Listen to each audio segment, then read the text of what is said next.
Bienvenidos una vez más a Pop Talks, donde damos a conocer el punto de vista de personajes que han sido exitosos, que han sobresalido en diferentes ámbitos.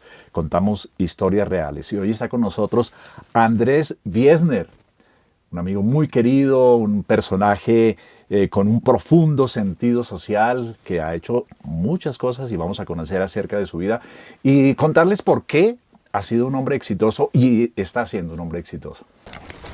Pues todos hemos soñado con ser futbolistas profesionales, ¿no? Y los que hemos jugado de alguna manera también a veces sentimos la frustración de no haberlo logrado, de no haber alcanzado. ¿Soñaste con ser profesional? Yo soñé, tenía la forma de llegar porque mi papá está muy vinculado a Santa Fe, pero ya en ese momento me había afectado ser del parche de los gomelos y tener que ver un bus para llegar a la sede de Santa Fe y no sé qué.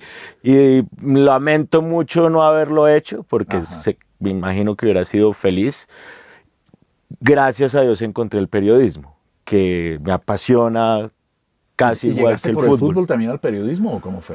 No, yo pues empecé a estudiar Derecho cuando salí de la universidad, no me encontraba muy bien con el Derecho y muere mi papá. Y cuando muere mi papá, pues mi hermano le toca trabajar para conseguirse la plata de la universidad. Y ahí entró Daniel Sampero Espina a dirigir Soho.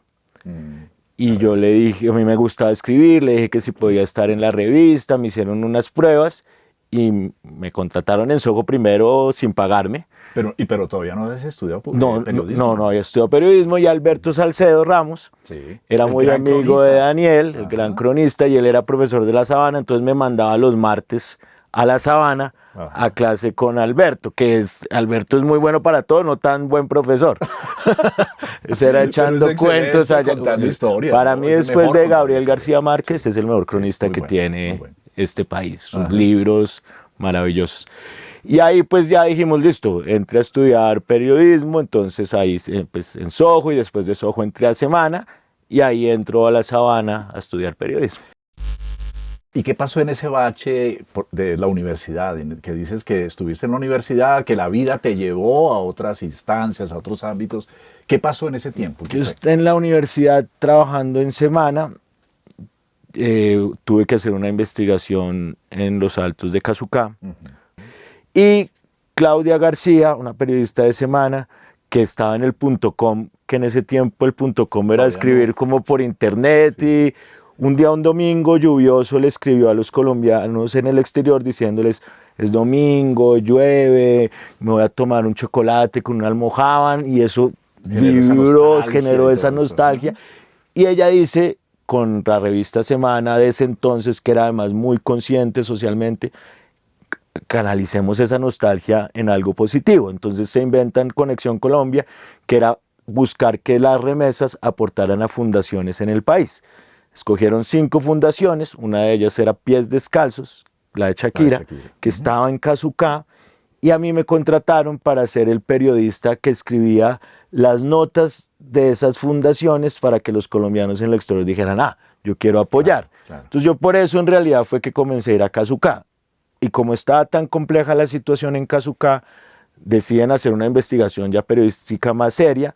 No me mandan a mí, mandan a Marta Ruiz a que haga la investigación, pero le dicen, vaya con Wiesner, que ese chino conoce el barrio. El chino se mete donde sea. El chino tal. Entonces, ¿Por qué no le contamos a quienes nos siguen en Pop Talk?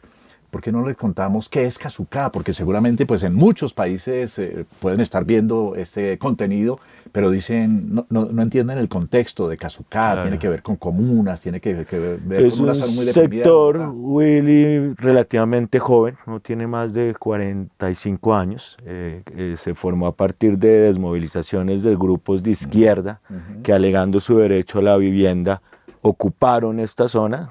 My President actual fue uno de esos que llegó en ese tiempo a Casucá. Y después, cuando comenzaron las épocas fuertes del desplazamiento, como Casucá limita con Bogotá y hay venta informal de tierra, las personas desplazadas que llegaron encontraron un lugar para que les vendieran tierra y yo poder ocuparlo. Y a eso se sumó que ya en los años 2000 grupos de extrema derecha, paramilitarismo, Bloque Centauros y Bloque Capital, también dicen esta loma es perfecta para toda nuestra ocupación político-militar de Bogotá. Para colonizar. Entonces se juntan dos fuerzas muy complejas, desplazamiento, limpieza social, pandillismo, entonces eso era una olla muy fuerte. Microtráfico, claro. La ruta de las drogas también comienza en Casucá. Entonces, claro, fuimos a hacer esa investigación con Marta, que hoy en día yo miro el titular de ese artículo y es muy fuerte porque ¿qué decía? 200 jóvenes asesinados en un año. Ese fue el titular de la historia. Eso es una cosa, eso es una cifra muy absurda, eso es una cosa como que uno no logra entender. Y sí vivíamos como que nos encontramos con unas historias muy fuertes y pues bueno, a partir de ahí nace esa historia de Tiempo de Juego. ¿Qué es Tiempo de Juego? Es una fundación que ya tiene 18 años, que comenzó a partir de esa investigación periodística que hicimos con Marta Ruiz, que más allá de lo que sucedió en la crónica, pues yo sentí que quería hacer algo, que quería aportarle algo a ese barrio. Y dije, pues, ¿qué hago? Periodista en ciernes que no gana un peso, no tenía nada. Y pues volviendo al fútbol, que había sido mi ancla, yo juguemos fútbol con los pelados. A mí el fútbol me ha dado una cantidad de valor, convoca. Sí. Qué delicia una escuela de fútbol. Y me fui al colegio de Shakira, al Gabriel García Márquez, a hacer una convocatoria para que los niños jugaran fútbol el sábado por la mañana. Digamos que mi intención fue sacar una sonrisa porque no había. Estos niños que habían llegado desplazados a un lugar más violento quizás del que habían huido. Viviendo realidades. De verdad hay cosas que yo recuerdo que no, es que este niño se murió de hambre. ¿Cómo así que se murió de hambre? O uno lo ve en los titulares, o uno cree que eso es muy lejos, exacto. No, por allá en el África, y verlo aquí en las goteras de Bogotá, eso debe impactar. Total. Y coincidió, porque también en esta historia de Tiempo de Juego siempre los astros han confabulado a nuestro favor y con algo que conoces bien, y es que yo ahí estaba en cuarto semestre del periodismo. Sí. Y estaba viendo una clase de La Sabana que se llamaba Comunicación para el Desarrollo, con Mafi. Y el propósito de esa clase era hacer algún trabajo social o alguna visita social que terminaba en algo no tan ambicioso, pero desarrollar algún proyecto, una cosa desde lo social. Pero yo lo unía a eso. Entonces, con el grupo de La Sabana nos fuimos a jugar fútbol con los niños los sábados. Y mira que otra vez entra este tema de mis amigos, del moderno y etcétera, porque sí fue como, qué bacano, ¿qué hay que hacer?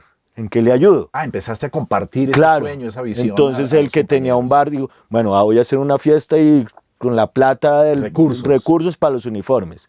La otra amiga, listo, yo hago los brownies y le doy para los refrigerios, ya. El otro, yo soy publicista, yo hago el flyer para la fiesta. Se empezó a generar una colectividad muy interesante de ayudar. Entonces, pues eso hizo que el siguiente sábado yo ya llegara con brownies y con uniformes. Uy, qué bueno. Entonces, más niños y más niños. Y los medios de comunicación. ¿Qué recuerdas de ese primer día, perdóname? ¿Qué recuerdas de ese primer día? Del primer día que fuiste, dijiste, no, jugamos y fuimos felices. Y entonces eso fue, tú sabes la felicidad que da el fútbol. Sí, claro. Jugamos toda la mañana. Y solo jugar ya para ellos era una alegría total. Y acá estamos cumpliendo el objetivo, es que estos niños sonrían. ¿Qué, profe? ¿Nos vemos dentro de 8 días? Claro, de una. Claro. Y llegué a los 8 días y ya eran el doble. Y llegué a los 15 y eran el triple. Y llegué a los 20 días y ya eran un montón de niños jugando. Y eso, qué bueno. Eso transformó mi vida sin ser exagerado. Y además en un momento como de una juventud en la que uno es muy aventurero. Yo bajaba de Casucá a las 10 de la noche con mi computador, sin problema, nunca pasaba nada. Y no había como vibra de nada. Entonces, y el amigo me acompañaba y el otro, yo quiero ir a conocer y ta. Entonces, yo si bien puse ese primer balón, Tiempo de Juego es una historia en la que siempre he estado acompañado. Siempre. Willy, va a unas clases de radio los chinos. Sí. Llorona, vamos a enseñarles a estos pelados a hacer producción. Todo el tiempo, toda la gente desde sus intereses y desde sus pasiones ha dicho que hay que hacer.